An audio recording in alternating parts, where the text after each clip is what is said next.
Are you lost in the chaotic whirlwind of day-to-day busyness? Do you yearn for a deeper sense of meaning and purpose in your life? Welcome to Be You, Your Story, Your Purpose, the podcast dedicated to empowering women on their journey of self-discovery and finding their true purpose through their own story. I'm your host, Brenda Simmons. Welcome, my friends, to the podcast. Today, I have two very special guests on my podcast. Lori Birckhead and Christy Palmer run By Faith Farm in Joelton, Tennessee. And I'm going to have them introduce themselves, tell us a little bit about themselves, and then we're going to go into what they are doing because it is really special. And I just think any way that we can spread the word on what they're doing is a good thing to do. So, Lori, let's go ahead and start with you, and then Christy will go to you. So just tell us a little bit about yourselves. Okay, well, my name is Lori Birckhead. I'm married to Jim Birckhead. We have two children, grown children, and four grandchildren.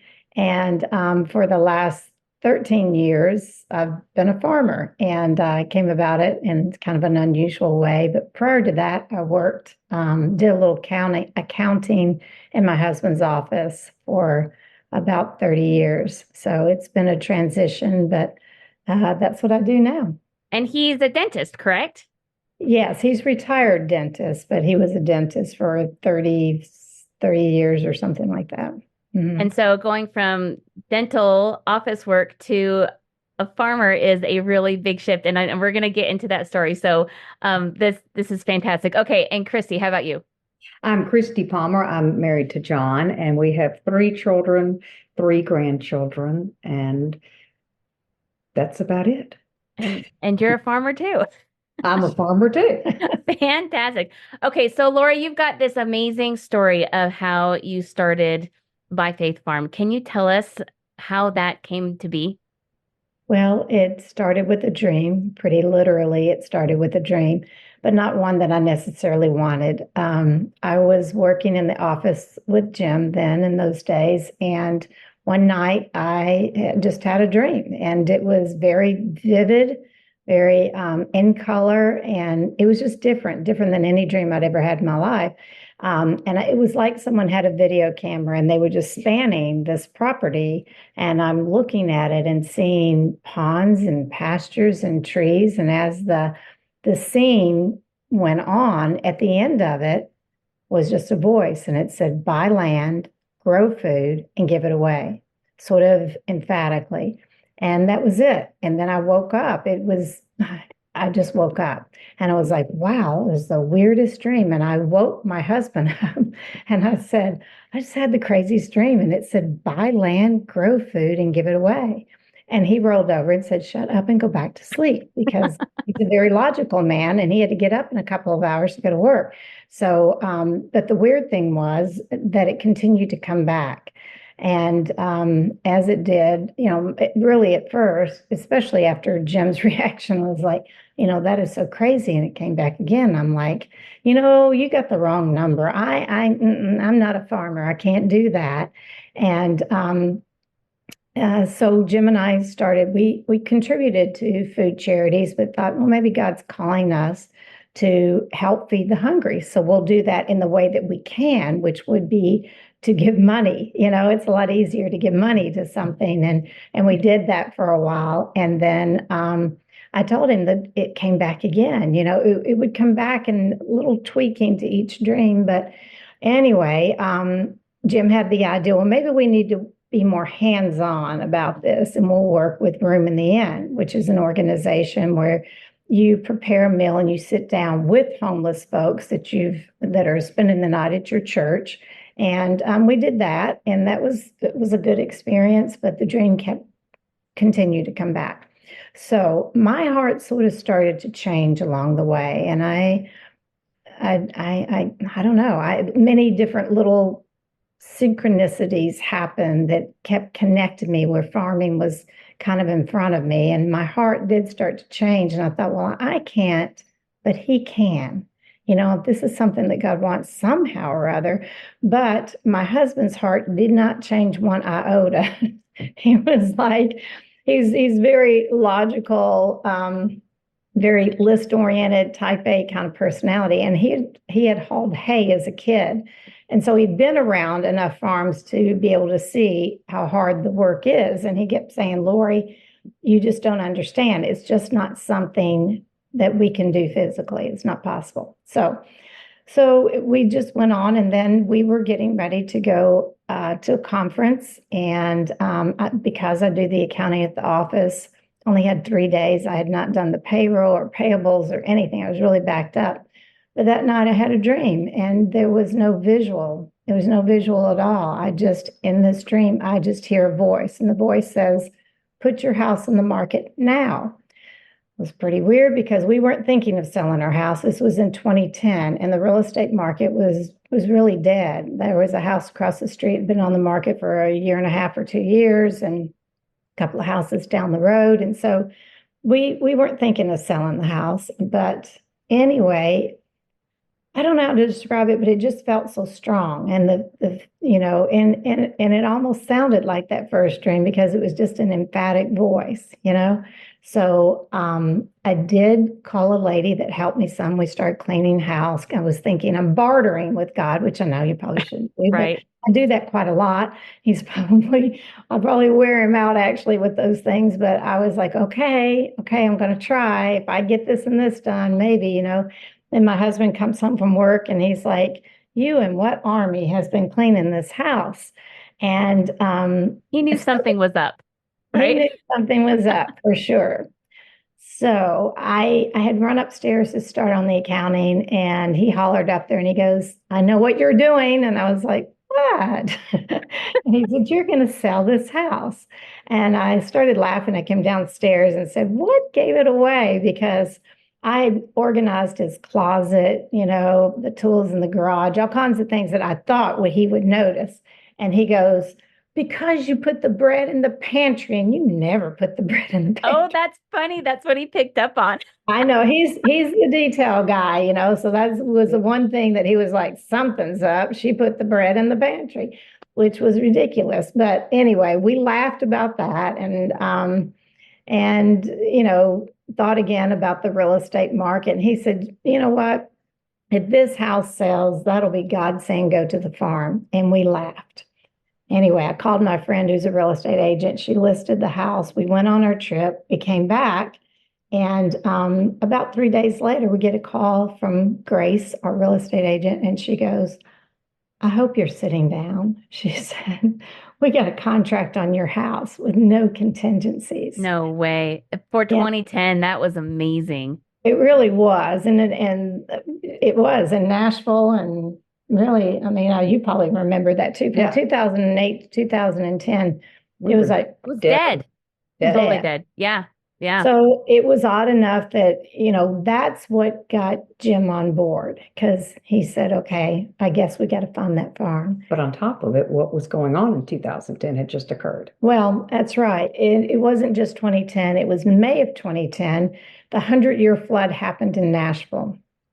Everything was underwater. Wow. The neighborhood was okay, but most places like downtown Nashville and Opryland and all these places were underwater. And so really like nothing was happening. So even more so, it was that much more phenomenal that this house sold. Right. So how far away are you guys from Nashville? Oh, at that time we lived in Hendersonville, and we're about 30 minutes from Okay. Nashville. So you were right in the area. Yeah, there was a lot. Right where we lived, there, some people had basements flooded and stuff, but they didn't have like floating cars and things that they literally had in other areas. But right. Anyway, so that's what happened. That's what got Jim on board. And and then after that, we started really intentionally looking for farms. But and we had a real estate agent taking us around one weekend. And the real estate agent said, listen, prior to that, Jim said, all right, but if we're going to do this, and he had his list of criteria, it cannot be more than 15 acres. It cannot be more than 30 minutes from my office. It cannot be more than X amount of money. And I was like, okay, whatever, you're on board. We can work with that. Right.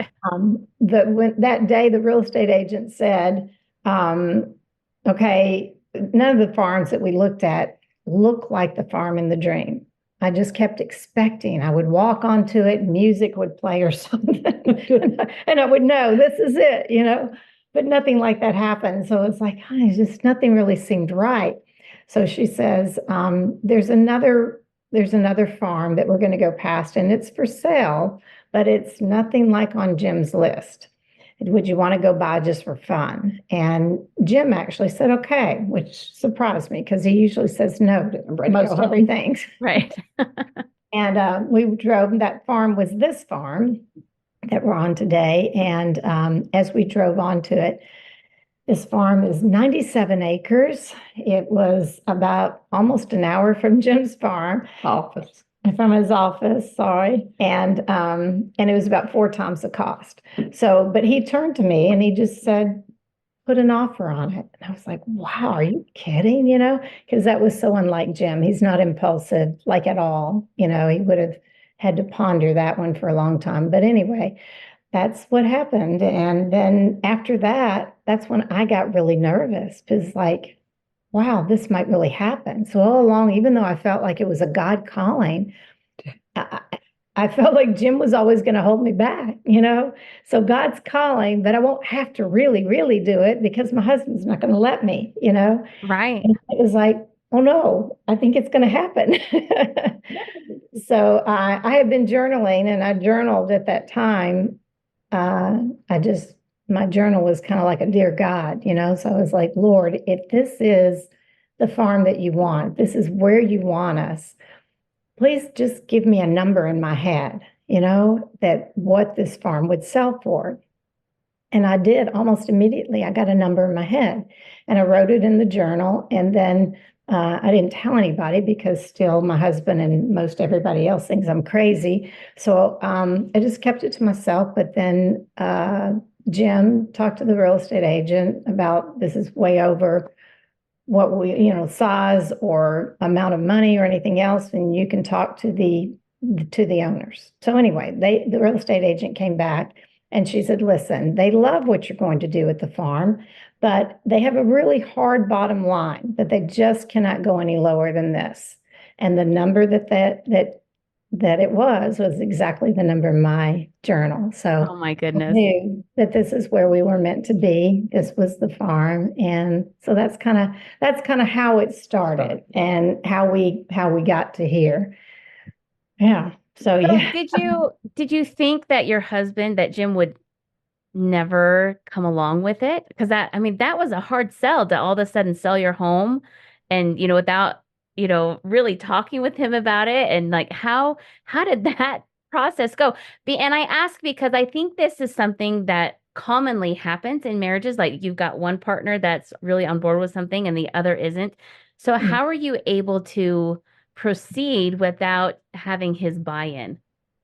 Well, I couldn't have. I mean, honestly, it just wouldn't have happened. I mean, it went on for 3 years. So it wasn't like I had a dream day one and said, yes, Lord. And the next thing, I'm talking my husband into it. One, I think I had to go through a lot of preparation to get me ready. And then two, Jim would never have come on board if it hadn't been something so phenomenal. It took that. And I think God knew. And I'll tell you this, what I had seen this farm a year before that day when Jim and I were on it. And I saw it with a friend of mine. And when we drove onto the farm, my heart fluttered. And I thought, wow, this is something, And was it for sale then? Yes, it was. But so it's been on the market a long time. Yeah, it had. Well, this was 13 years ago. Yeah. And I think the family probably wanted it to be a farm. I'm sure there were probably developers that would love to come in here. But anyway, when I never even mentioned it to Jim because I'm not a perfect wife, but I was trying to at least respect his criteria, and thinking, wow, 97 acres versus 15 is a big stretch. Like huge jump. Yeah. Yeah. So I didn't ever mention it. I just didn't. And then that day, that was another kind of a God thing that this real estate agent would even mention, knowing that she has, this kind of strong-willed man that is saying, it's got to be this, this, and this. And she goes, hey, listen, we're driving by another one that isn't anything like any of that criteria, but if you want to take a look, and we did. So all those things were like, it wasn't me, it was God, and God kind of lining it up. God was probably thinking, well, she never did tell, she saw it, I showed it to her. She didn't tell her husband, what am I going to do to get him on Right. I got to work a little harder at this. Right. And he did. So he worked out the real estate agent and everything else, So I don't know. I don't know how to explain it. It sometimes when I say it out loud, it is pretty phenomenal, but that's what happened. And that's how we got on board. And then the rest was an evolution, truly an evolution. And I don't know if you want any of that, but Christy is really the rest of the story, because we kind of were hit or miss at farming. We were fairly successful, donating a couple of 1,000 pounds of food a year. Just, sometimes it worked, sometimes it didn't. We had a corn crop that totally didn't. And I was so upset about that one year because the rains came early and the corn was already growing, and then the weeds got taller than the corns. And yeah. And then a gentleman came by, Mr. McDonald, who used to come over and just make fun of me. He would come, and because he was a older farmer, and he's like, this lady thinks she's a farmer. He just thought it was hilarious. So he would come, and that day I'm weeding after it was in the 90s, and I'd been weeding for 2 days. And this was back in the days there really weren't any volunteers, and Mr. McDonald was like, Lori, what are you doing? And I was in no mood for a joke or anything, So I said, Ralph, I'm weeding the corn. He goes, why are you doing that? And I said, Ralph, don't you see the weeds are taller than the corn? And he goes, Lori, don't you see that tassel on top of that corn stalk? He said, it's already run its whole life cycle, and I don't care how much you weed that, you're not going to get an ear of corn. And I was just like, I bet you were heartbroken then. I went inside to the barn, and I didn't just cry. I wailed and I yelled, hey, God, like, what, why am I doing this? The money spent on this farm, we could have bought the food, and anyway, I cried for a while, and then I kind of got over it and went on just doing my chores, And then the next day, a lady called me and asked if she could come by and see the farm and talk. And I was like, sure, anytime. And she said that for the last year, and a year prior to that, the Catholic newspaper in Nashville had done a write-up about the farm.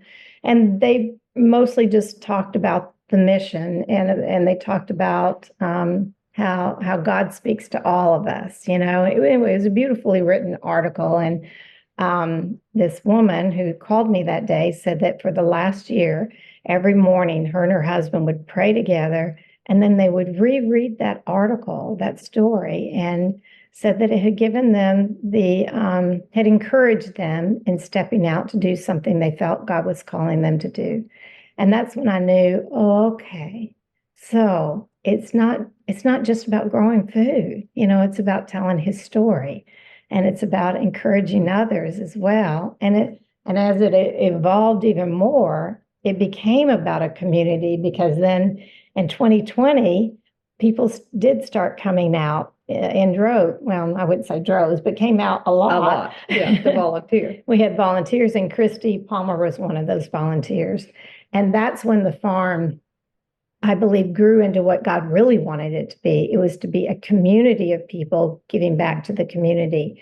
And we feed our souls for ourselves as well as other people, so it's not just about the food, it's about everything else. Yeah, but in the meantime, in those 10 years, Lori and Jim, whatever they grew, they were like loading it up in the back of the pickup truck and driving the things to, donate somewhere. And sometimes you might get there and it's like, oh, church is closed. What are we going to do now? We got to drive to the next place to find somewhere to donate the food. So. Yeah. It's a fascinating story, because I think sometimes when we feel very prompted to do something, we think, oh, it's just going to work out and it's going to be easy, right? And what you're saying and what you're showing is just because you feel strongly that you need to go a certain way doesn't mean it's going to be all peaches and cream. Like there is struggle in that calling. And for a good reason, because I'm sure you've learned how to farm, like, which is no easy task. So that's super amazing. What a wonderful example you are of that, Lori. That's really beautiful. Well, Okay, so enter Christy. So tell us, Christy, then you started as a volunteer and I then started as a volunteer. I think it was like spring of that 2020. And by happen chance or not, COVID had started. And I had been volunteering at another farm closer to my house. But a dear friend of mine said, "Hey, you want to come out to this farm? And if the sign up sheet is booked, I know the owner, so just come with me." And I did. And this farm was eligible to be able to, people to come out during the COVID, crisis. I mean, we would be at least 10 feet apart. We had more sanitizer than we knew what to do with, and masks and all that. But so that's how I started, and I just never left. I mean, the people, their stories, even the community that helped during that tragic time. I still hear stories of people who struggled so much during COVID. I didn't. These people didn't, because they had an outlet. They had somewhere to volunteer and give back. And even today, we had 2 volunteers contact us. We didn't know at the time till they got here. I mean, we knew the volunteers were coming, and they had actually volunteered back in that time. And their lives had changed and moved and, and whatever, and felt the calling or something to come back today. And, that was, a couple of years ago. And they remembered and they talked about what it meant to them to be able to come out, get your hands in the dirt, do this. We were planting, we were, weeding, seeding, doing it all. And one of the sweet young farm angels today that came, and she said, as she was leaving, kind of shared a little bit of something about her. And it was just God sent that she was able to. Yeah. I mean, that's what happens too. Sometimes when folks come out, maybe they're struggling with something, in their life, and we're weeding or whatever. And sometimes it's an opportunity to talk and to maybe mentor just a little bit. Christy is great at that, because that's a lot of Christy's background. So people seem to gravitate with her and want to tell their story, which is good, because sometimes folks just need a listening ear. And Christy's great at that. But to come out this morning, it's in the 90s, and to be out in that hot sun, there's not a cloud in the sky for 3.5 hours. One of them just left as we, came upstairs, is so wonderful to me. It makes me happy, makes my heart happy to know that people have a place to go, enjoy, and everything, but just to come, and Lord only knows we need the help. Yeah. I mean, so we help one another. We help one another. Yeah, for sure. And so there's a lot of healing. And I know that, when I go out to nature, like, there is something very healing about that, but you're not just feeding people, like, you are feeding souls. Like, that is, and did you ever think that would be part of your mission? No, really not in the beginning, like, at all. It really wasn't. And honestly, that corn story that I told you, well, truly, and that was about 5 years into this. You would think I would clue in before that, but it seems like everything takes me a few years, But it was when that happened with the corn that I was like, oh my goodness, Before I felt like, okay, God gave me a job. I have a job to do, and I'm supposed to do the job, And I didn't really even tell other people. Like, people even at my church had no idea what we were doing at the farm, I just felt like it was the job I was supposed to do, and I'll do the best I could.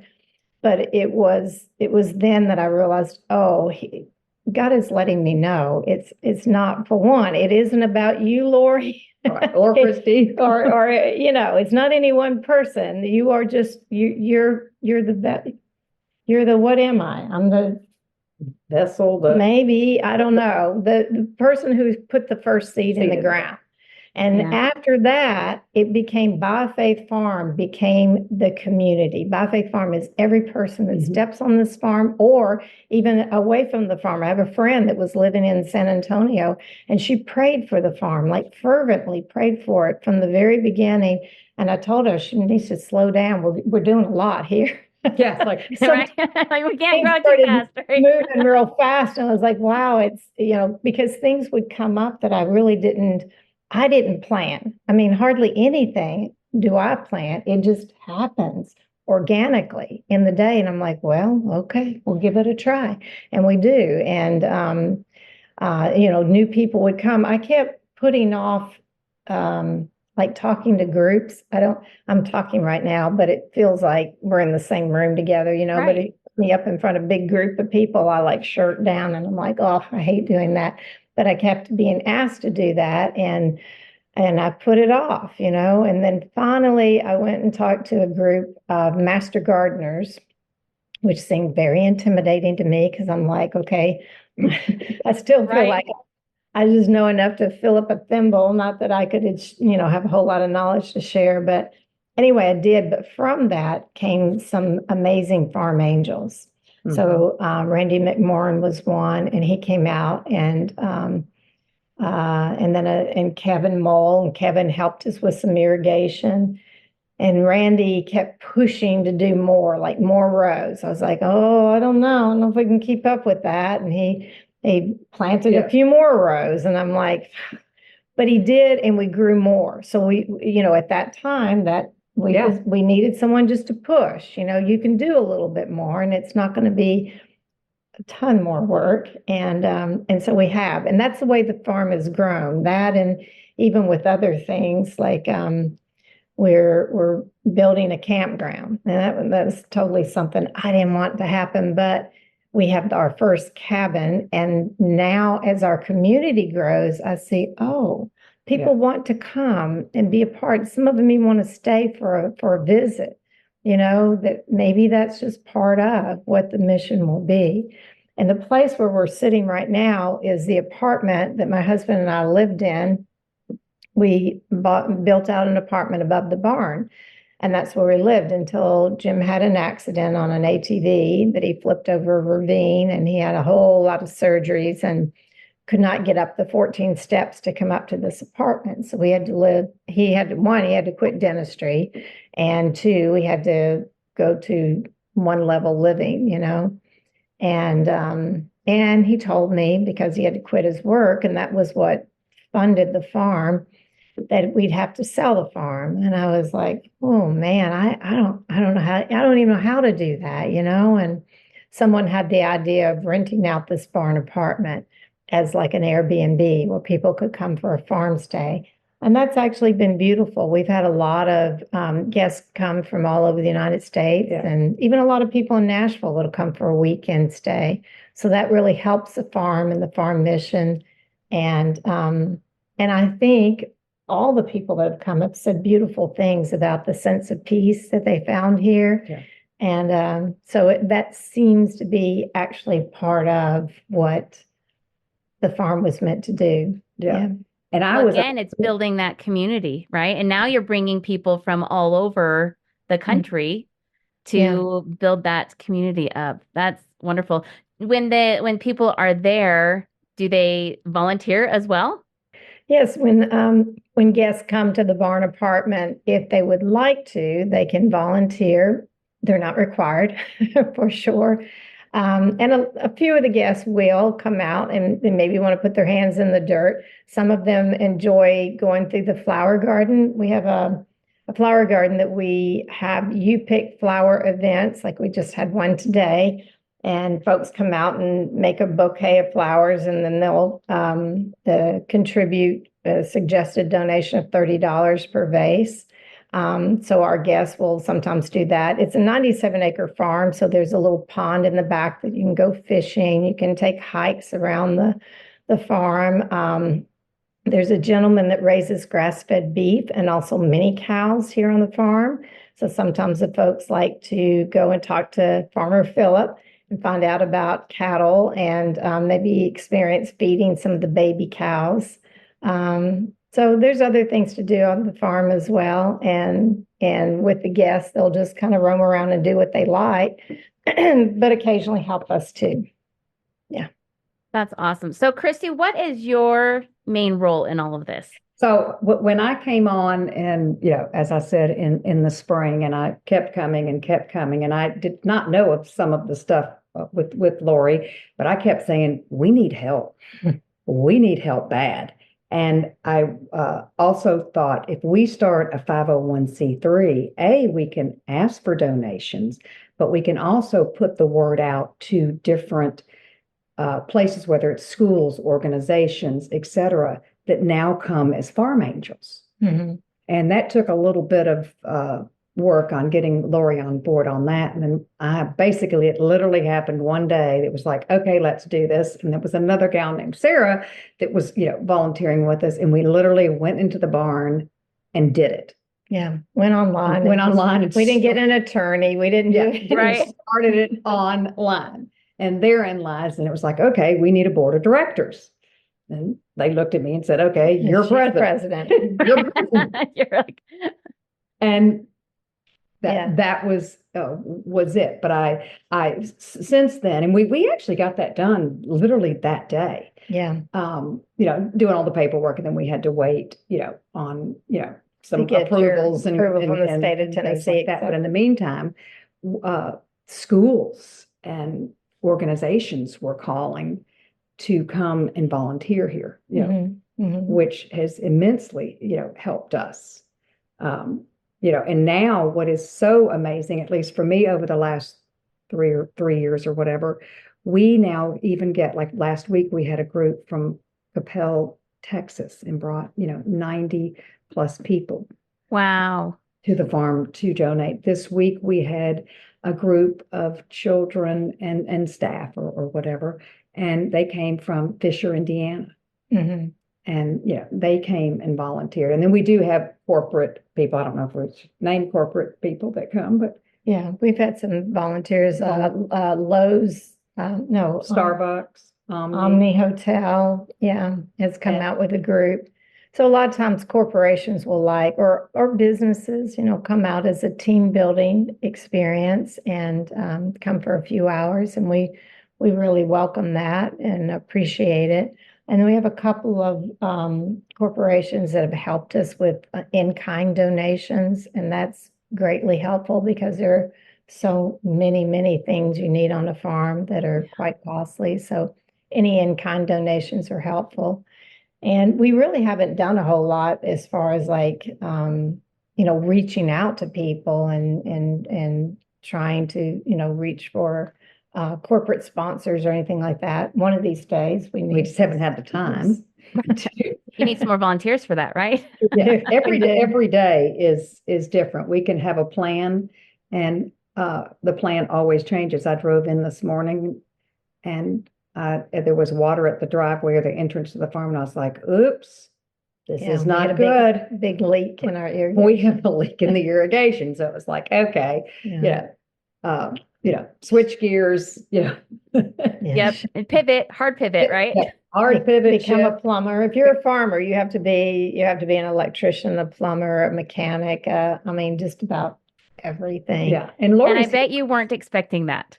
No. We started this lovely little heat wave of, 90-degree temperatures. So, and heat. And so I knew that was not a good sign to see water. And, but somehow it all pans out, no matter what happens throughout the day or whatever, we just keep growing, and we've gone from, we were kind of averaging like 15,000 pounds of food. And I thought that was phenomenal. This last year we did 24,000 pounds of food. I don't know what will happen this year, but it doesn't really matter. We just keep trying to grow as much as we can and invite as many people who would like to come and be a part of it. I've had a lot of people ask for jobs and that kind of thing. Financially, we don't really we're not an organization that's got a ton of money to be able to employ a bunch of people to do this, but also, I feel like that's not really what God wants. I think we were intended to be a community of people together doing this, so we will keep working with volunteers and just do what we can do. Yeah, and like even this summer and last summer, we even and actually even this past school year, we're getting asked by schools and like in the summers the different daycare places, and they could be second, third, and fourth graders, and they come out, and there's always something for them to do. But we also I get such great joy if we take them around and show them how their food is grown. Mm-hmm. Oh, what a fantastic education. Yeah. And then because we do not use any chemicals or pesticides, it's like we're by the kale. Can we try a bite? Absolutely. Pluck a piece. We're by lettuces. We're like, as the summer goes on a little bit longer, all the tomatoes and cherry, just whatever they want to try, which is so wonderful to me. But, then I can take them over to the watermelon and just say, see this little flower? And then we find a watermelon. But look, this little flower is going to grow this watermelon. Mm-hmm. And it's amazing how many people really don't know how or where their food comes from. Yeah. So that's part of it too, education. And that might be part of the farm that will continue to grow, other things. Branch off in other areas of how we can help and work together and grow together. And if all the stars align, we would, one of the goals is to, like, whether it's build a big gathering house or a pavilion, somewhere else for people to come and, and enjoy. Right now, we all just meet down in the Red Barn, which is right. It'd be nice to have bathrooms. A bathroom, right? Just a little thing. One of our goals. We one of our goals. A nice house that would have bathrooms and maybe have a little kitchenette in it. Yeah, that would be super. So that's wonderful. So what? I wish that we were closer. I would love to come out and do this in person and volunteer myself. I just think it's amazing. How many volunteers do you think you get on any given day? On any given day? Well, it could be nobody, or it could be like the group from Texas came up and it was like 70 kids and 15 or 20 adults. That's a big group. And those are groups that are, you've got to be prepared for. No group is too large for us. No, Christy always said they were bringing out 50 kids at the last minute, and we had projects planned, and we had a few of us here to orchestrate the 50 kids. And then they called at the last minute and said, listen, our other place we were going to go to canceled, and we have 50 more. Can you take 100? And I was like, I don't think. And Christy was like, yes, we can. Yes, we can. So, Christy, you orchestrate all of the volunteers then. That's not an easy job. No, it is definitely Lori. We do everything together. As far as, it may be phone calls. Lori's here 6 days a week, about 8 to 10 hours a day. Wow. I try not to be, but that's just how it goes. I just am a little bit more, yes, we can. Lori is yes, we can do it too. But I'm like, oh yes, we can figure this out. Yeah. And, and then we pivot and start writing down. And because we always have a list of things that need to be done. Yeah. A long list. If we had 50 volunteers every day, we would still not catch up. No, and get ahead, because there's always something to do. Like, we've still got more crops to get out, more seeds to plant, more. And we're a 97-acre farm, so it's kind of endless as far as what you could do as well. Right now and we never know what's going to get donated or what happens. But we had a farmer that had, my goodness, I don't know, hundreds and hundreds of plants that he couldn't sell. They were tomato plants. We didn't really need any more tomatoes, but they were tomatoes and pepper plants. And so we've already put out about probably 150 plants. And there's 5 times that in the greenhouse right 94 now. More trays. So, and I wasn't expecting that. So it's like, okay, just hurry up and prepare as much as you can, get it ready, and see what we can get in the ground, So, if volunteers happen by at that time, it's like fantastic. And we will try to solicit. We have on our website where people can sign up, and usually our sign up days are Tuesdays and Saturday, but I like for people just to call me because, if I had 5 people that wanted to come on Thursday, well, most likely I'm here Thursday anyway. Yeah. And they can come on over. Yeah, so I don't know where I was going with that. Where was I going? Well, it's rewarding. There's always things to do on the farm. We always promise people, we don't promise them a rose garden, but we promise they'll never be bored. And it doesn't matter. You do, like some people will say, well, what? I don't know how to farm. I don't know. So it doesn't matter. Here's a shovel. Here's a trowel. Here's a plant. Here's a seed. Here's some, pop But it you're in. teaching them how to do things. And there's so many life applications to that when you're actually doing it yourself. So that's absolutely amazing. So once you get once you harvest the food, where does it go? I mean, obviously you're feeding people who don't have food, but where are they? How are you getting the food to them?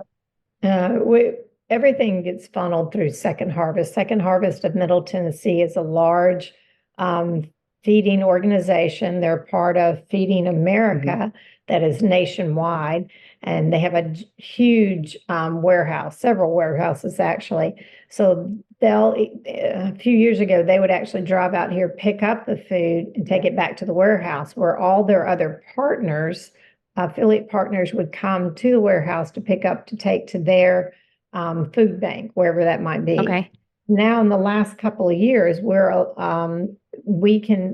those partners, those different food banks can come directly to our farm and pick it up themselves. So it takes out one more step.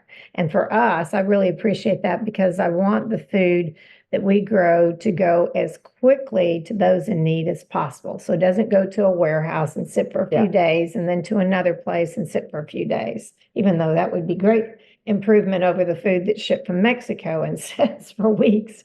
But it's wonderful for me because I can see, they'll drive up to get it, or sometimes we do drive it on rare occasion, but like I did that just a few weeks ago to Loaves and Fishes. And I love being able to see the people there, the people who are literally picking up the turnips or whatever I had to take to their home. And some of them were actually eating it right off of the back of the truck when I drove up. So that was a special gift for me. I felt like to connect because so often I don't really see the people who are getting the food. We just send it. And now we have agencies over the last couple of years that actually call us and say, can we have your food? And so we will try to call in advance, like definitely is one day it's like Tuesdays, and we'll call somebody ahead, a different agency ahead, and say, hey, we're going to harvest today. You want to come get it? Most of our food does go out the day that it is picked. So we're lucky about that.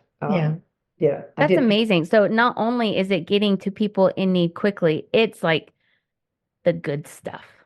I think so many times, like food donations, I've seen this lots of people just give the extra, right? Or the stuff that isn't wanted. And this is like good, hearty, wholesome.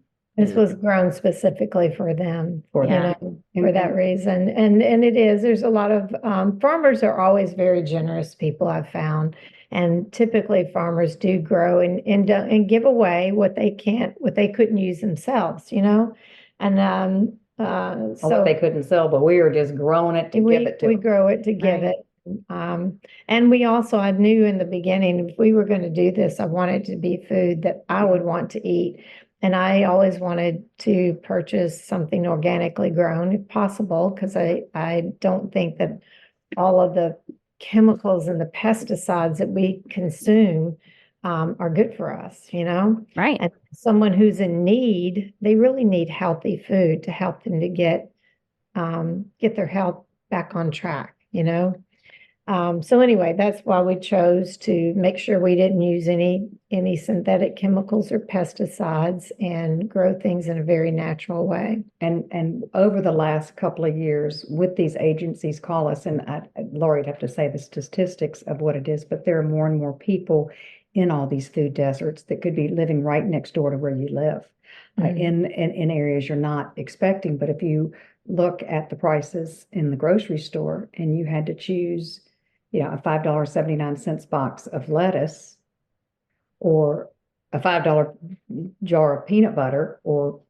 hamburger helper or whatever, that's what you're choosing because people's dollars are just not going as far. Right. Fresh fruits and vegetables are the last on people's ability to purchase. They make it so expensive for that, and I think it's frustrating because you go to the store and it's all the processed foods that are cheap.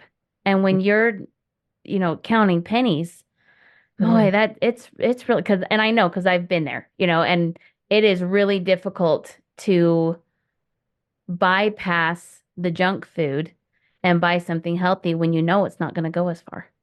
And part of that would probably be the other component of the farm that I'd like to see grow is the education so that people understand what they're buying. Because if you got a box of, I hate to come throw down on anything, but say cereal, and the nutrient value in that versus if you could have a small amount of fresh vegetables, and that's going to provide your body so much more nutrition than the processed stuff. There may be zero nutrition, it fills your stomach, but it really doesn't do a whole lot for your body.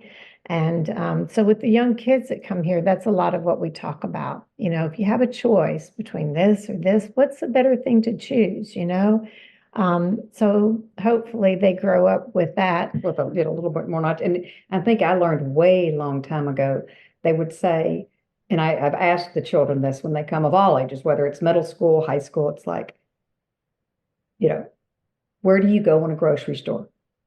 You go to the middle of the grocery store. Have you ever seen the outsides of the grocery store or inside the outer edge? Because the outer edges is where all the fresh fruits and vegetables are. They're going to the middle to the fast and easy, right? But it's funny when you ask these even high schools and they're like, "Oh, I never thought about it that way." They're running in, grabbing a bag of chips or this, that, and the other. They're not going to the outer ends, whatever, that's, that's called. When was the last time you picked up an apple? And they're like, "Oh, we picked up Gatorade yesterday."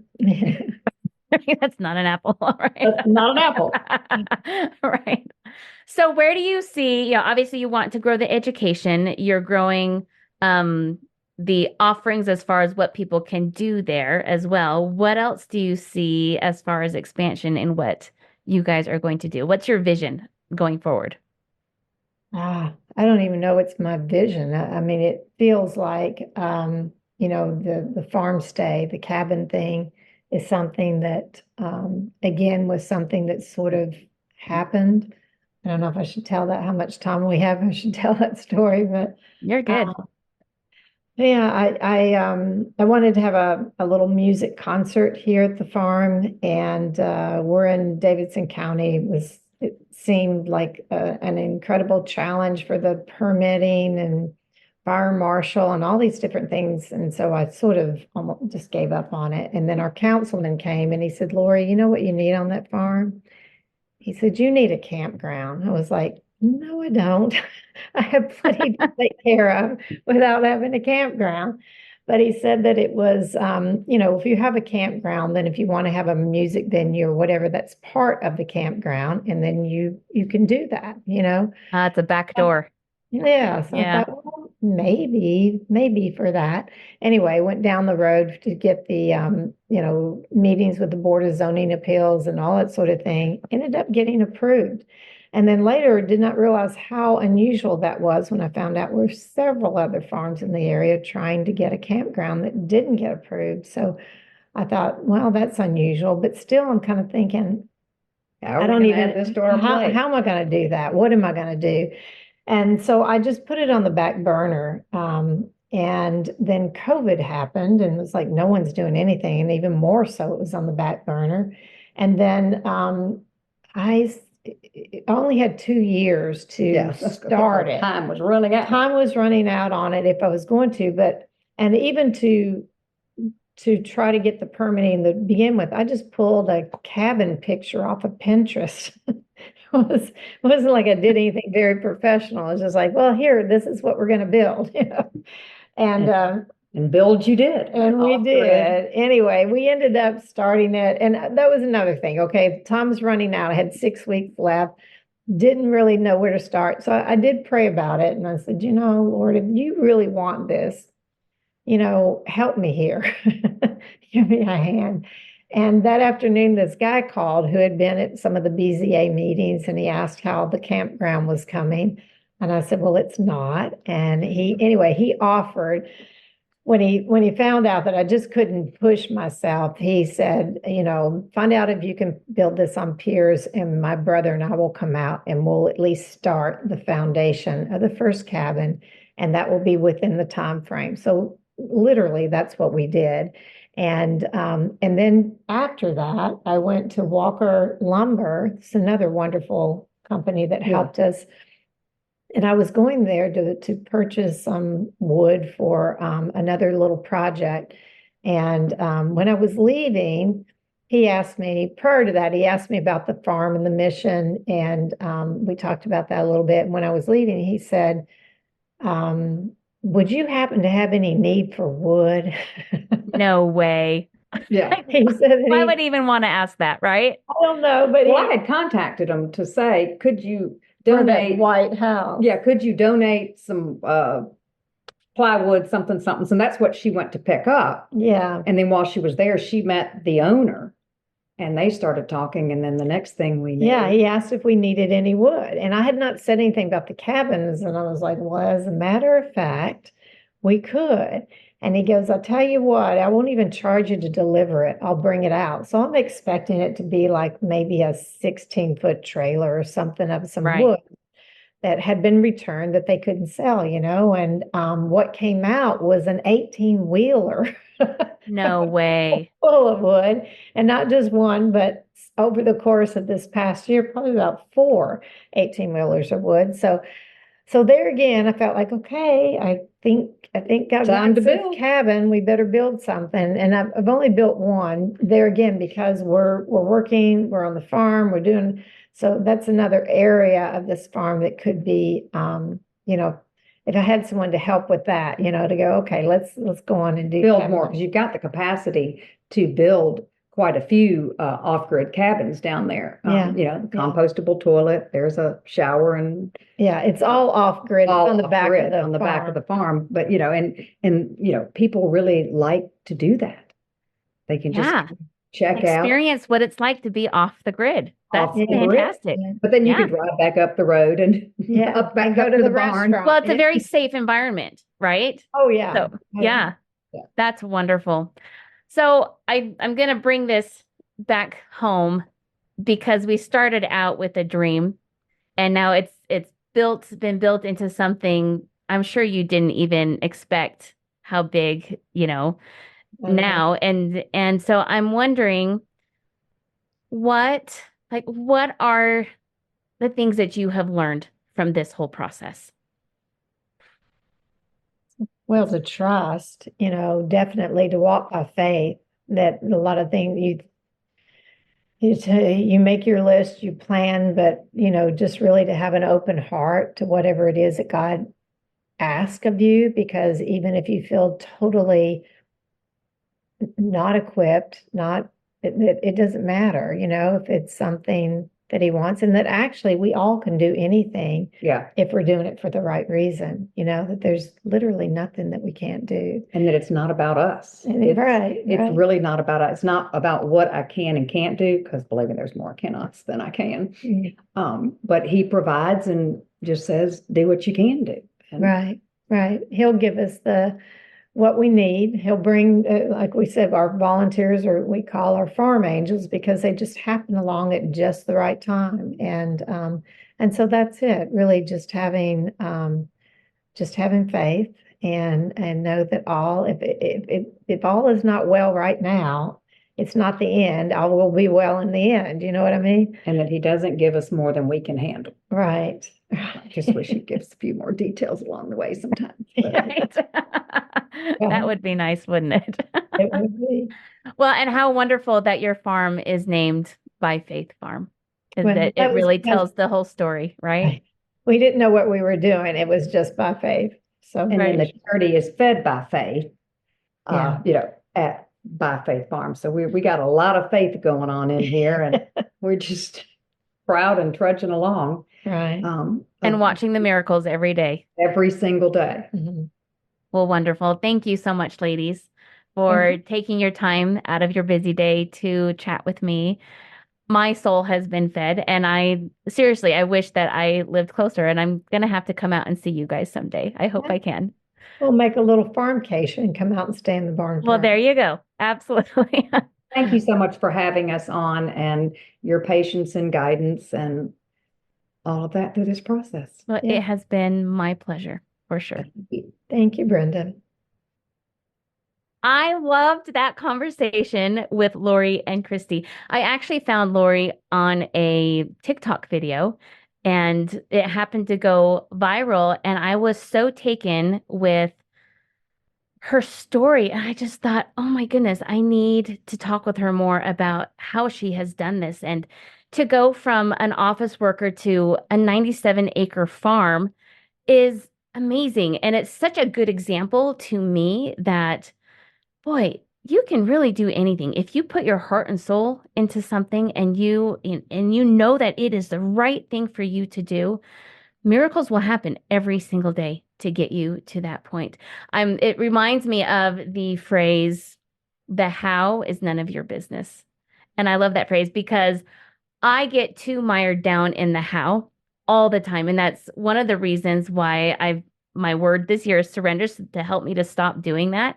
And they are such good examples of doing exactly that. Just putting one foot in front of the other, following those inner promptings of, what your next step should be, and not worrying about the how, not worrying about how many volunteers, not worrying about how much food they're going to get that year, but just trying every single day to do our best. What an inspiration.